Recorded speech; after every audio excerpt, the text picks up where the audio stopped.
Hello বন্ধুরা, আমার বিকি education চ্যানেলে তোমাদের স্বাগত। স্ক্রিনে যেমন অঙ্কটি দেখতে পাচ্ছ, এই ধরনের বীজগাণিতিক অঙ্ক বিভিন্ন পরীক্ষায় এসে থাকে। এই অঙ্কগুলি খুব কম সময়ের মধ্যে কীভাবে শর্ট ট্রিকের মাধ্যমে সমাধান করা যায়, সেই নিয়মটাই আজকে আমি ক্লাসে শেখাবো। দেখো, এই ধরনের অঙ্ক করতে গেলে আমাদের প্রথমে একটি বিষয় জেনে রাখতে হবে। দেখো, আমরা সাধারণ গুণ ভাগের ক্ষেত্রে কি করি? সাধারণ গুণ ভাগের ক্ষেত্রে আমরা জানি প্লাস এবং প্লাস মিলে হয়ে যায় প্লাস। একইভাবে মাইনাস মাইনাস মিলে হয় প্লাস, এবং প্লাস মাইনাসে হয় মাইনাস, এবং মাইনাস প্লাসে হয় মাইনাস। এই জিনিসটি আমরা সাধারণ গুণ ভাগের ক্ষেত্রে ফলো করি, কিন্তু এই ধরনের অঙ্কের ক্ষেত্রে আমরা এই জিনিসটি ফলো করব না। এই ধরনের অঙ্কের ক্ষেত্রে আমরা প্লাস প্লাসে কিন্তু মাইনাস, বাকি সব ক্ষেত্রে প্লাস হবে। দেখো, প্লাস মাইনাসে হয়ে যাবে প্লাস, মাইনাস মাইনাসে হয়ে যাবে প্লাস, দেখো মাইনাস প্লাসে হয়ে যাবে প্লাস, শুধুমাত্র প্লাস প্লাসে হয়ে যাবে মাইনাস, বাকি সব ক্ষেত্রে হবে প্লাস। আমরা এই জিনিসটি এই ধরনের অঙ্কের ক্ষেত্রে কিন্তু ফলো করব। দেখো, এই যদি স্কোয়ার থাকে, স্কোয়ারের ক্ষেত্রে একটি সূত্র আমরা মনে রাখবো, সেটা হয়ে যাবে এন স্কোয়ার প্লাস মাইনাস 2। এই সূত্রটি আমরা কিন্তু মনে রাখবো এই স্কোয়ার থাকলে স্কোয়ার অঙ্কের ক্ষেত্রে। এখন এন বলতে কোন সংখ্যাটি? এখানে যে সংখ্যাটি থাকবে, এখানে দেখো 4 রয়েছে, এই 4টিকে যদি এন ধরা হয়, তাহলে এই সূত্র অনুযায়ী হয়ে যাবে এন স্কোয়ার মানে 4 স্কোয়ার। এখানে প্লাস মাইনাস আছে, এখানে প্লাস হবে না মাইনাস হবে, সেটি কীভাবে বুঝবো? দেখো, এখানে রয়েছে মাইনাস, এখানে রয়েছে প্লাস, তাহলে মাইনাস এবং প্লাসে মিলে কী হয় প্লাস, তাই এখানে হয়ে গেল প্লাস প্লাস 2। 4 স্কোয়ার সমান কত জানি আমরা? 16 প্লাস 2 সমান 18। উত্তর হয়ে গেল 18, তাহলে এর মান হয়ে যাবে 18। পরের অঙ্কটি দেখা রয়েছে এক্স প্লাস 1/x এর মান 2 হলে x Q plus 1/x Q এর মান কত? দেখো, এখানে রয়েছে কিউ, কিউ এর ক্ষেত্রে কিন্তু সূত্রটি আলাদা হয়ে যাবে। এক্ষেত্রে সূত্র হবে N Q plus minus 3n। N মানে বলেছি এই সংখ্যাটি হয়ে যাবে এন। দেখো, প্লাস মাইনাস, এখানে প্লাস হবে না মাইনাস হবে, আমরা বুঝবো কীভাবে? দেখো, এখানে প্লাস রয়েছে, আবার এখানেও প্লাস রয়েছে। আমি কি বলেছি? প্লাস প্লাস মিলে হয়ে যাবে মাইনাস। এসব অঙ্কের ক্ষেত্রে প্লাসে প্লাস হয়ে যাবে মাইনাস, তাই আমরা এখানে মাইনাসটা নেব। যে এন মানে 2, 2 এর কিউ, দেখো এখানে মাইনাস হবে মাইনাস 3 × 2, মানে 2 কিউ মানে সমান হচ্ছে 8, 8 মাইনাস 3 2 6 সমান 2। আমাদের এর মানটি বেরিয়ে গেল 2, 2 হলো আমাদের অ্যান্সার। পরের অঙ্কটি দেখা রয়েছে এক্স প্লাস 1/x সমান 3 হলে x⁴ প্লাস 1/x⁴ এর মান কত? দেখো, এখানে 2⁴ রয়েছে, 4কে আমরা কীভাবে লিখতে পারি? 4 সমান 2 × 2 আমরা লিখতে পারি। দেখো, এই ধরনের অঙ্কের ক্ষেত্রে কিন্তু দুটি নিয়ম মনে রাখলেই হবে। একটা স্কোয়ারের সূত্রটা, যেটা N square minus plus minus 2 বললাম, আর একটা কিউ এর সূত্রটা। দেখো, এখানে দুটো 2 পেলাম, তাহলে আমার স্কোয়ারের সূত্রটা কি? স্কোয়ারের সূত্রটা হয়ে যাবে এন স্কোয়ার প্লাস মাইনাস 2। দেখো, এখানে দুটোই কিন্তু প্লাস রয়েছে, দুটো প্লাস থাকলে কী হবে? প্লাসে প্লাসে কী হয়? প্লাসে প্লাসে এক্ষেত্রে মাইনাস হয়ে যায়। তাই সূত্রটা আমরা কী করব? এন মানে রয়েছে দেখো 3, মানে 3 স্কোয়ার মাইনাস 2 সমান 9 মাইনাস 2 সমান 7। এটা কিন্তু আমাদের উত্তর না, উত্তরের প্রথম স্কোয়ারটা। এখানে যেহেতু 4 রয়েছে, তাই আমরা দুবার ধরে ভেঙে নিলাম 2 2 করে, তাই প্রথম 2টার উত্তর হলো 7।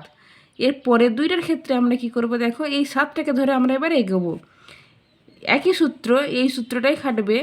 দেখো, এখানে 7 স্কোয়ার মাইনাস 2 হয়ে যাবে। 7 স্কোয়ার সমান 7 7 কত? 49 মাইনাস 2 সমান 47। এই 47টা হয়ে গেল আমাদের উত্তর। এই 47টা আমাদের উত্তর।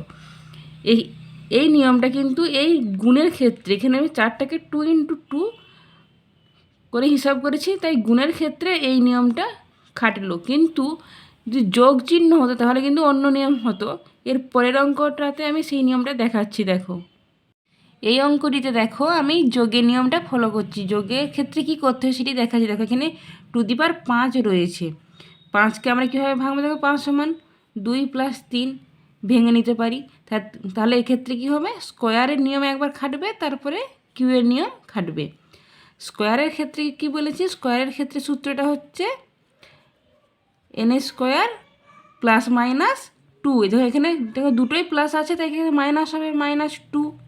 তাহলে এন সমান 3, 3 স্কোয়ার -2 সমান হচ্ছে 3 স্কোয়ার মানে 9 -2 সমান 7।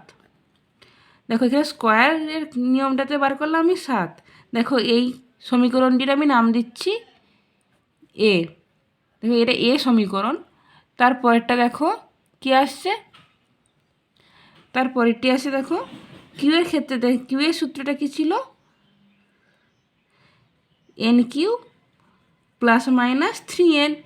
এখানে দুটোই প্লাস রয়েছে, তার জন্য এখানে মাইনাস হয়ে গেল -3n, মানে এন কিউ মানে 3 কিউ মাইনাস 3 × 3, 3 কিউ মানে হচ্ছে 27 -3 × 9 সমান 18। এই সমীকরণটির নাম দিলাম আমি বি। এটার এ, এটা বি। এক্ষেত্রে এই টু দি পাওয়ার 5-এর ক্ষেত্রে এবার আমার নিয়মটা হয়ে গেল, যদি প্লাস থাকে, দেখো এক্ষেত্রে প্লাস চিহ্নটি রয়েছে, তাই এক্ষেত্রে নিয়মটি হয়ে যাবে, সূত্র একটা মনে রাখবে, এ বি মাইনাস এন। দেখো এর মান কত বেরিয়েছে 7, সমান 7 × 18 -3। তাহলে উত্তরটা কত হয়ে যাবে, উত্তরটা হয়ে যাবে 7-এর সাথে 18 গুণ করলে হবে 126 -3 সমান 123। 123 হয়ে গেল আমাদের উত্তর। তাহলে এটি আমাদের অ্যান্সার। পরের অঙ্কটি দেখো রয়েছে x প্লাস 1/x এর মান 3 হলে x⁶ প্লাস 1/x⁶ এর মান কত। দেখো এখানে টু দি পাওয়ার 6 রয়েছে, 6টাকে মানে ভাঙবো। প্রথমে 6টাকে কীভাবে ভেঙে 2 × 3 এই হিসাবে ভাঙতে পারি, মানে প্রথমে স্কোয়ারের নিয়ম খাটবে, তারপর কিউ এর নিয়ম খাটবে। এক্ষেত্রে আরেকটা জিনিস মনে রাখবে, এখানে দেখো এখানেও প্লাস রয়েছে, এখানেও প্লাস রয়েছে। তারপরে এই মানে এই ধরনের অঙ্কের ক্ষেত্রে দুটোই প্লাস থাকলে কি হয়, দুটো প্লাস থাকলে হয়ে যায় মাইনাস। প্রথমে আমরা স্কোয়ারটাকে বার করবো, স্কোয়ারের সূত্র ধরে। স্কোয়ারের সূত্র কী ছিল, এন স্কোয়ার প্লাস -2, এখানে মাইনাস হবে তাই -2। এন এর মান কত আছে 3, সমান হচ্ছে 3 স্কোয়ার -2 সমান 9 -2 মানে 7। এটি আমাদের স্কোয়ারের নিয়মে বেরোলো 7। তারপর আমাদের কিউ এর নিয়মটা বার করতে হবে। গুণের নিয়মটা দেখেন, গুণের নিয়মটা কিন্তু প্রথমে আগে দেখিয়েছি। কিউ এর নিয়মটা কী ছিল, এন কিউ -3n। এক্ষেত্রে কী হবে, এক্ষেত্রে কিন্তু এন মানে এই 7টাকে এবার ধরতে হবে, মানে 7 কিউ -3 × 7 সমান কত হবে, 7 কিউ মানে হচ্ছে 343 -3 7 21। উত্তরটা হয়ে যাবে 322। এই 322টা হয়ে যাবে অ্যান্সার। আজকের ক্লাসটি কেমন লাগলো অবশ্যই জানাবে, এবং বুঝতে কোনো সমস্যা হলে অবশ্যই কমেন্ট করবে, এবং সাথে চ্যানেলটিকে সাবস্ক্রাইব করে চ্যানেলটির পাশে থাকবে। ধন্যবাদ বন্ধুরা।